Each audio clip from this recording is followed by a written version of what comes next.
We got some more research on ashwagandha just came out, the king of Ayurvedic herbs, that is most heralded probably for its ability to reduce stress and inflammation. A lot of people like to take it because it can modestly boost testosterone levels, but what effect does it have on exercise performance? Does something that lowers stress also help to improve exercise performance? We know something like rhodiola rosea root, if you've ever heard of that, reduces stress-induced fatigue, and so may improve exercise performance. But a lot of trials on rhodiola have shown no beneficial effect on exercise performance. That's why we don't really talk about it all too much in terms of, boosting exercise performance in general, aerobic performance, power output, strength, things of that nature.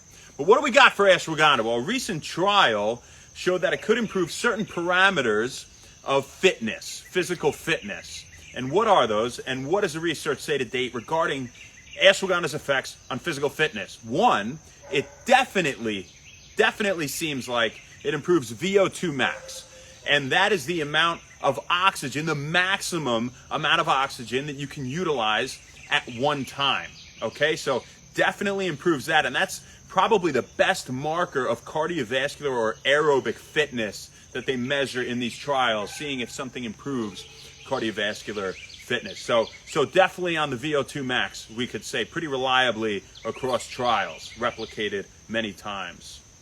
Strength is a probably. Muscle strength is a probably. We've seen a lot of good results in terms of strength, but we need a little bit more evidence.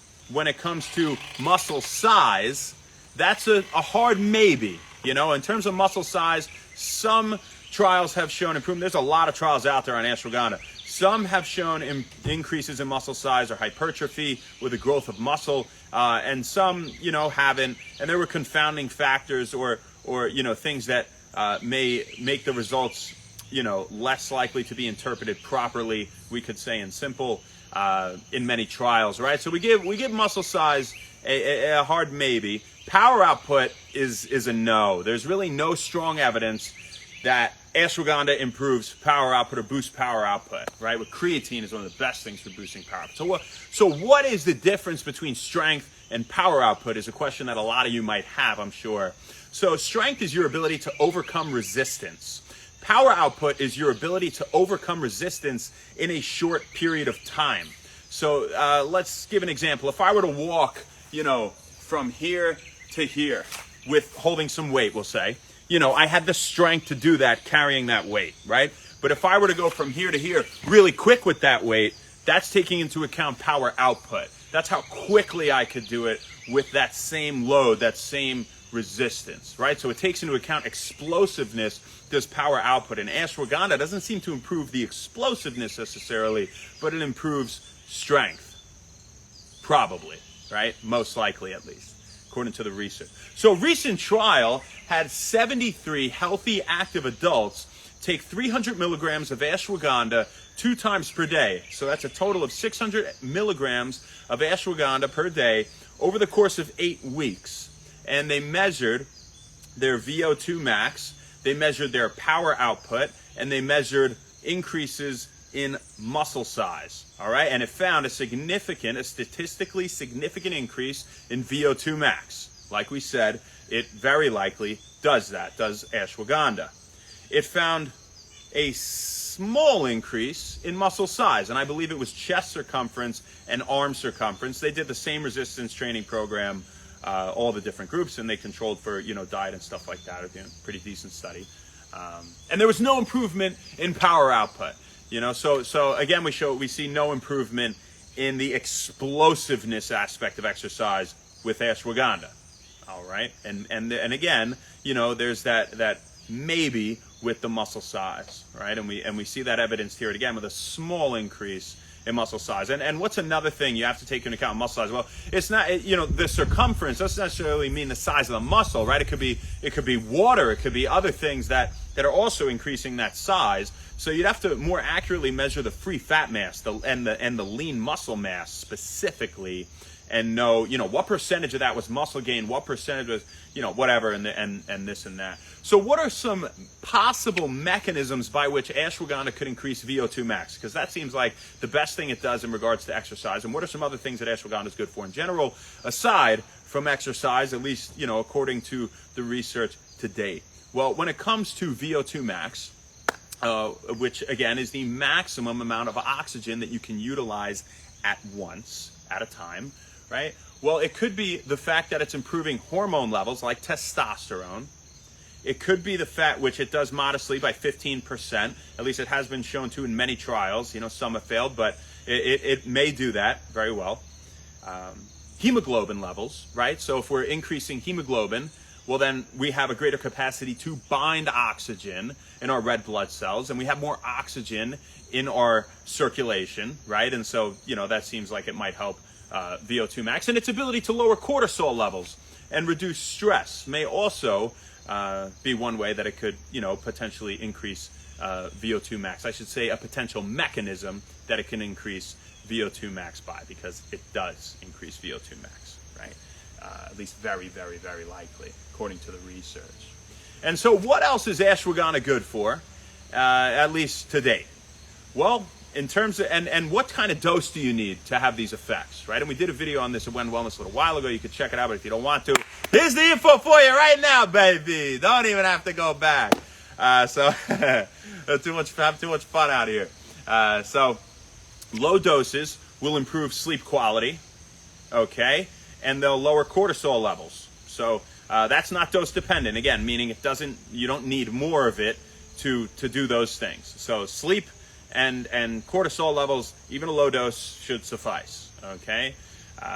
When it comes to anxiety, depression, alpha amylase levels, and aka stress, right? So, you know, cortisol is the stress hormone, but alpha amylase is a good marker of levels of stress as well, where higher levels of alpha amylase typically correlates to higher levels of stress. And so, you know, this is a dose-dependent effect where you're getting the reductions in alpha amylase and stress, symptoms of anxiety and depression. So those were shown to be, you know, moderately beneficial in terms of their outcomes in 250 milligram dosages or 500 milligram dosages. All right, so those were pretty dose dependent. And that's what we got for you guys today. So that's what we have to date on ashwagandha. Again, the king of Ayurvedic herbs. And it's something that is, you know, associated with minimal side effects, but, you know, may likely follow hormesis. So you don't want too much. You know, not much out there shows taking more than, you know, say 600 milligrams is going to be really beneficial. You know, and hormesis goes like this, right? So that means lower doses typically, you know, they'll have some beneficial effect and do something. And as you get way higher, you know, you hit a threshold where that's really good. And that's like our reduction of anxiety and depression and, you know, our alpha amylase and stress levels. And then when you get way over here, it could, you know, have some harmful or toxic effect. Like if you took a ton of anything, right? It's not to say ashwagandha is bad for you, but if you have copious amounts of anything, it's not going to be good. And that's typically the case with plant compounds, is that they follow hormetic dosage principle, as opposed to something like caffeine or alpha GPC, where it's just more seems to do more, at least up to a reasonable point, right? So what type of ashwagandha is good to get if you're interested in getting ashwagandha? Well, you should probably opt for one that's standardized for withanolides. And they didn't say in this trial if it was standardized for withanolides, at least 600 milligrams they were taking a day over the course of 8 weeks. But withanolides are the active compounds in ashwagandha, so I would assume it was, you know, standardized, or at least had a decent bit of them, was probably a relatively high quality extract. If it did have some beneficial effect on VO2 max and a small beneficial effect on muscle size, or at least circumference of the muscle, we could say, but standardized for, you know, 5% withanolides at least. That's WITHANOLIDES, withanolides. You want it with analytes. Yeah, I never thought about it like that, but it's an easy way to remember it, right? Ashwagandha. And there are patented forms out there, like KSM 66 is a really big one, and so is Shodan ashwagandha. Shodan ashwagandha has, I believe, 35% with analyzed. So that's a pretty good one. And personally, I've taken KSM and Shodan. I think Shodan is more of a calming effect, and I think KSM is a little bit more of an upper, kind of energizing effect, also being, pretty calming. So, hope you guys had a great day. Before we go, it's a very, very, very special friend of mine's birthday, and that's Mathias Rivers. Happy birthday, my brother. This one's for you. I'm going to sing to your ass for the second time today. Happy birthday to you. You got a beautiful day. Hope it's beautiful near you because you're in New Jersey, not right here, but I'm sure it is. Looked at the weather radar. It seemed like it was okay in the entire Northeast. Happy birthday to you. Not working today because it's Labor Day. God bless. Happy birthday, dear Mathias, my brother for life and mentor in chiropractic. Happy birthday to you.